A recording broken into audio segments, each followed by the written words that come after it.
Friends, કેમ છો? આગળના વિડીયોમાં આપણે મોઢેરા સૂર્ય મંદિર જોયું અને તેનો ઇતિહાસ જાણ્યો અને આજે આવી ગયા છે આપણે શંખેશ્વર ગામમાં, જે અમદાવાદથી 118 કિલોમીટરના અંતરે આવેલું છે અને પાટણથી 60 કિલોમીટરના અંતરે આવેલું છે. અને જો તમે બેચરાજીથી આવવા માંગતા હોય તો બેચરાજીથી માત્ર 30 કિલોમીટરના અંતરે આવેલું છે. આપણે હમણાં પહોંચી ગયા છે શંખેશ્વર અને આ અહીંયાનું બજાર છે. શંખેશ્વરમાં શંખેશ્વર જયંતી ઘણું મોટું મંદિર છે અને આ અહીંયાનો પાર્કિંગ એરિયા છે. અહીંયા તમને ભોજનશાળા અને ધર્મશાળા રહેવા માટેની સગવડ પણ મળી જશે. પાર્કિંગ એરિયામાં ગાડી પાર્ક કરી દીધી છે. હવે આપણે થોડું ચાલ્યા બાદ મંદિર તરફ જઈશું. શંખેશ્વર જૈન તીર્થ એ શંખેશ્વર ગામમાં આવેલું છે.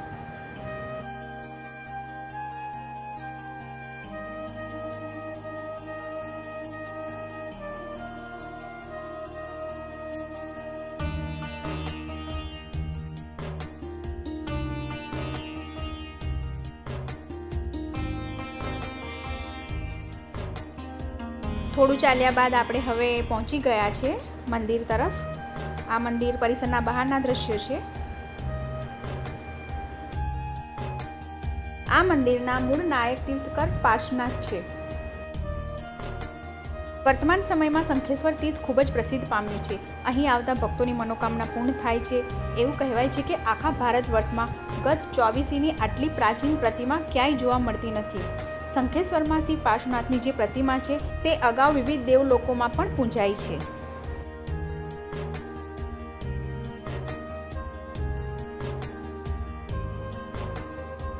શ્રી કૃષ્ણ મહારાજાએ પણ આ પ્રતિમાને પૂજી હોવાનું કહેવાય છે. અહીં પાર્શ પ્રભુના દર્શન કરતા અને નામ સ્મરણ કરતા અનેક વિઘ્નો દૂર થાય છે. કહેવાય છે કે અહીંના અધિષ્ઠા દેવક સદા જાગૃત છે, ભક્ત વર્ગને સહાય કરતા રહે છે. શ્રી શંખેશ્વર તીર્થમાં શ્રી પાર્શ્વનાથ પ્રભુના જન્મ કલ્યાણના શુભ અવસરે પોષ દસમીના દિવસે ખાસ મેળો ભરાય છે. આ દિવસે હજારો યાત્રીઓ અઠ્ઠમ અથવા 3 એકાશરણાની તપશ્ચર્યા કરી જન્મ કલ્યાણની આરાધના કરે છે. આ જિનાલય લગભગ 1000 વર્ષ જેટલું પ્રાચીન ગણાય છે. વિક્રમ સંવત 1155માં રાજા સિદ્ધરાજ જયસિંહના મહામંત્રી સજ્જન શાહે શંખેશ્વરના જૂના જિનાલયનો જીર્ણોદ્ધાર કરાવી ભવ્ય દેરાસર બંધાવ્યું હતું. તમે જોઈ રહ્યા હશો ફ્રેન્ડ, ઘણું મોટું અને ઘણું સરસ જૈન તીર્થ છે.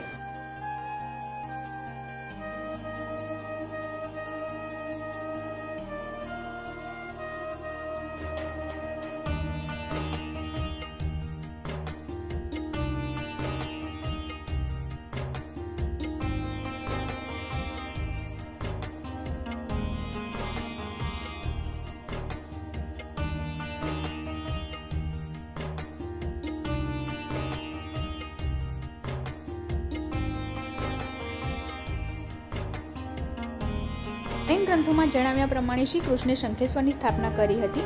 આથી શંખેશ્વર મહાભારતના જેટલું પ્રાચીન હોવાનું માનવામાં આવે છે.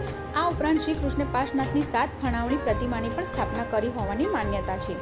શંખેશ્વરમાં આવેલા મંદિરના 5 વખત જીર્ણોદ્ધાર થયા હતા.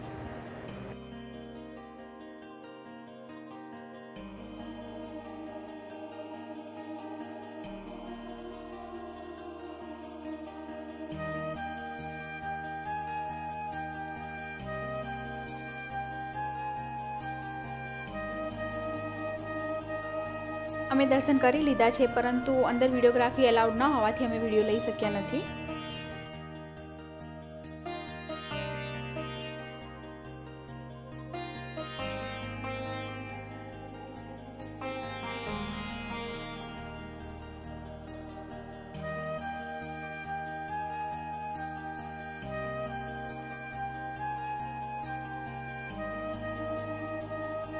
શંખેશ્વર જૈન તીર્થ નજીકમાં જ 108 ભક્તિ વિહાર પાર્શ્વનાથનું મંદિર આવેલું છે. તો ચાલો આપણે ત્યાં પણ દર્શન કરી લઈએ.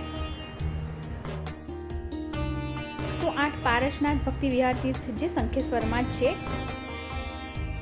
આ અહીંયાનું પાર્કિંગ એરિયા છે. તો ચાલો આપણે પહેલાં ગાડી પાર્ક કરી દઈએ. આ પણ ઘણું મોટું તીર્થ છે, તમે જોઈ રહ્યા છો, અને પાર્કિંગ એરિયા પણ ઘણો મોટો છે.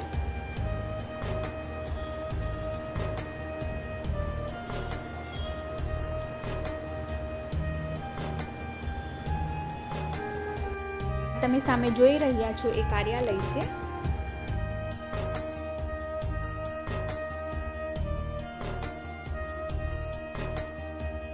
અહીંયા પણ તમને રહેવાની અને જમવાની સુવિધા મળી જશે.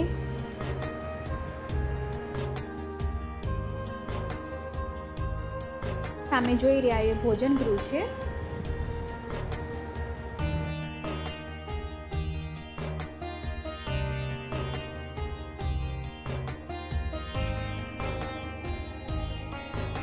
અને આ જે તમે સામે જોઈ રહ્યા હોય 108 પારસનાથ ભક્તિ વિહાર તીર્થ છે. ખૂબ જ મોટું પાર્કિંગ એરિયા છે. જમવાની રહેવાની એવી સારી સગવડ પણ છે.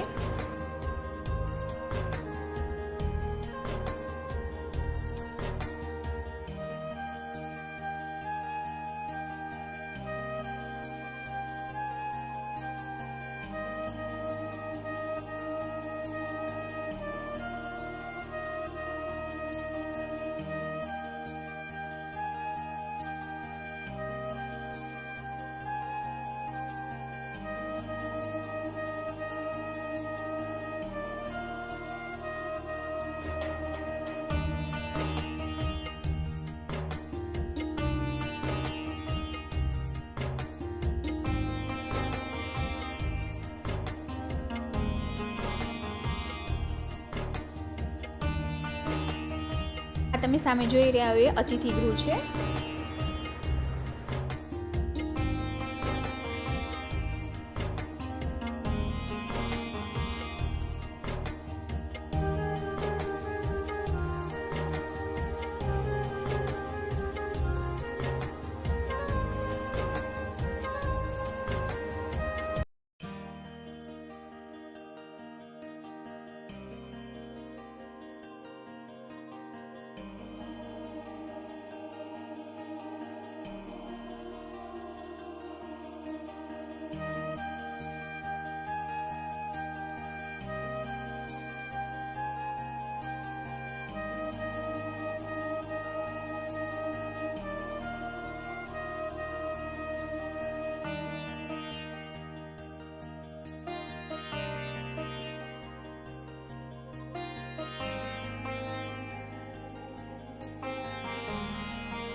ખૂબ જ મોટું જૈન તીર્થ છે. આ તમે સામે જોઈ રહ્યા છો એ મંદિરનું મેઇન એન્ટ્રી ગેટ છે.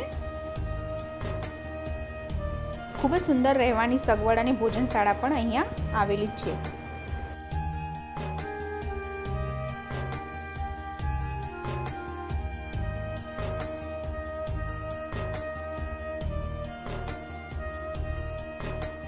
તો ચલો હવે આપણે અંદર જઈશું અને દર્શન કરીશું. અંદર આવતા જ તમને અહીંયા મણિભદ્ર દાદાના દર્શન થશે. અહીંયા શ્રી લક્ષ્મી માતા છે ને આ છે શ્રી દેવી પદ્માવતી માતા. ખૂબ જ મોટું ભક્તિ વિહાર તીર્થ છે, તમે જોઈ રહ્યા હશો, અને એકદમ અહીંયા શાંતિનો અનુભવ થાય છે. 108 પાર્શ્વનાથ ભક્તિ વિહાર જૈન તીર્થ એક અદ્ભુત સ્થાપત્ય કૃતિ છે, જેમાં પાર્શ્વનાથ ભગવાનની 108 વિવિધ મૂર્તિઓ છે. તેમાંથી ભગવાન સ્તંભ પાર્શ્વનાથની 81મી મૂર્તિ ખરેખર દેવી તરીકે અલગ પડે છે, જે ભક્તોની ઈચ્છાઓ પૂર્ણ કરવામાં ચમત્કારિક માનવામાં આવે છે. મંદિરનું શાંત અને આધ્યાત્મિક વાતાવરણ તેને પૂજા અને આંતરિક શાંતિ માટે એક સંપૂર્ણ સ્થળ બનાવે છે. ભલે આપણે ભક્તિ, ઇતિહાસ અથવા મંદિરની આકર્ષક સુંદરતા માટે મુલાકાત લઈએ, પરંતુ આ તીર્થ બધા જૈન અનુયાયીઓ માટે ઊંડો સંતોષકારક અનુભવ પ્રદાન કરે છે. તમે જોઈ રહ્યા હશો, ખૂબ જ વિશાળ અને ખૂબ જ સુંદર મંદિર છે. દિવાલ, ટોચ અને સ્તંભો પર કોતરણી સોમ પુરાવા દ્વારા કરવામાં આવી છે.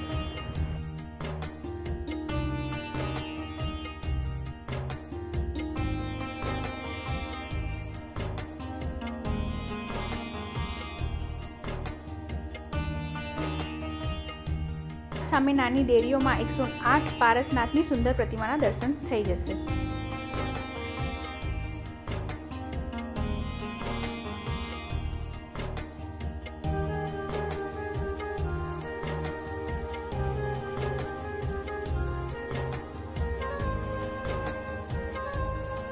ચાલો હવે આપણે પારસનાથ ભગવાનના દર્શન કરી લઈએ.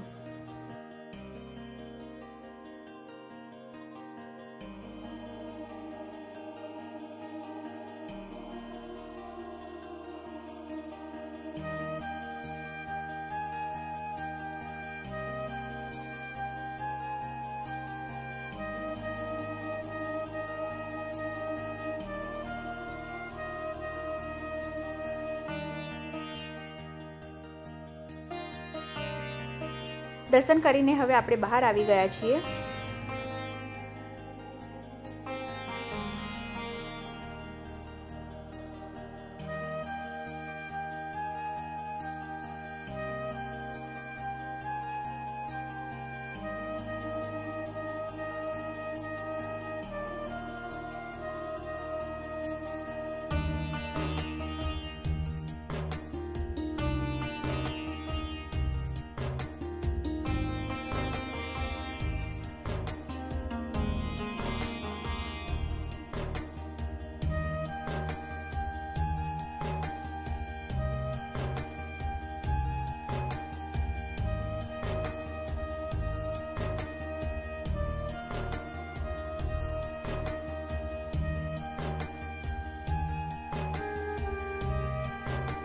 જે તમે સામે જોઈ રહ્યા છો એ શંખેશ્વર ગામનું બસ સ્ટેન્ડ છે અને અહીંયાથી 108 પારસનાથ ભક્તિવિહાર તીર્થ 1 કિલોમીટરના અંતરે આવેલું છે.